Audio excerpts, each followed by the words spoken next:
हाय सांग माने आज ना ब्रश करुला बेले देखिली कि आम घर आग सामने चारि छटा छतु फुटी से चारि छटा छतु को लेकिन बड़मा को देखली कि बड़मा देखिले एटा खाइबा छतु ना गोबर छतु। बड़मा कहले नाई तो एटा गोबर छतु ना खाइबा छतु आ या ना है मौला छतु ये मौला अमावास्या पर ही छतुटा फुटे जमीती कहले बड़मा यहाँ खाइबा छतु बोली मु सांगे सांगे धरिकी घर को आसिक खुंटी खुंटा पानी रे पकईदेली आ बड़मा तांकर परे आसिक खोजाखोजी कले जमी जाइले एटा मौला छतु बोली कहीं ये छतुटा दूर दूर बाटक भी फुटब माने छतुर बास्नार ही फुटब से एरियाटा जाक जो एरिया छतु होइतिबो। तो मुझे धोई धुआकी पानी रे पकईदेली आ सहित टमाटो आउ गोटे आलू ही पकईकी गली भाजी कहीं कहीं ये छतुरे सोरिष मसला देकी बनाती हेले मु सेमिति ही बनैबी कहीं सका मसला बटाबटी करके आउ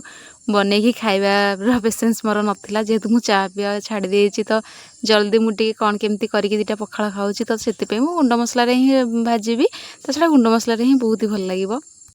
छतु को भलसे भांगिकी पानी रे पकई सारापर आलू आ टमाटो टिके चुन चुन कर काटिदेली आ सांगे सांगे जाकि मु गाधेकी आसिकी बस पड़ली रोषे करने माने छतु भजा। आ जानते सांग मैंने सबू छतुटे छतुटा बहुत मोटा माने सबू छतु गोटे केजी भाजिले से अध किलो कि कमिज टे किंतु ये छतुटा भाजिले बेसी सांकुड़बनी कहीं ये पत्ता गुड़ा बहुत मोटा मोटा थाए से छतुटा मत बहुत ही भल लगे जी भाज ताठू अल्प टिके ही कमिब ना जी भाज से ही हम मु कहली छतु तो भाजी खाइबी ता सहित वीडियो भी करके पकेबी कहीं ये सीजन तो समस्त छतु खाती ये माने ये मौला छतु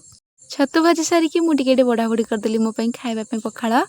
ता सहित टिके बैगण भजा करदेली आ सहित टिके आलू सिझारे लुण लंका टिके पकई चकटा चकटी करदेली कहीं भर्ता फर्ता बनैया मोर इच्छा है मुझे निजे खाइबी सेमती सेमती नहीं कर खाईदेवी आउ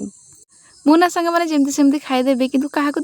बाढ़ी देवाक हेल्ले चिकनिया करके देवी मोर एमती किसी नहीं जहाँ भी खाईदेवी कौन कह सांग मैंने छतु भाजी भुजा कि मुझे खाई बस बड़ माँ आसिक पुणी मेचाई छतु देले कहीं मुझे बाहर बाहर आनी भारी किंतु भितर बहुत छतु फुटुला बोली बड़ माँ कहले आणिकी मेचाटे देले मुझे हूँ ठीक अच्छे थाउ से मसला कषा करी रातिकी यहाँ मुझे खाली तेल आ मसला गुंड ही भाजिकी पखाड़ खाईदेली बसिकी सांग मैंने कहतुनि छतुला जमी लगुला भजाटा कौन कह बहुत टेस्टी लगुला। तो सांग मैंने खाई सारिकी मु चली खरा बेलार रोषे करने जदि आपण मानक मो वीडियो भल लगी तो सांग मैंने प्लीज़ प्लीज़ प्लीज़ वीडियो को लाइक करके मो चैनल को सब्सक्राइब करदे। रही जय जगन्नाथ।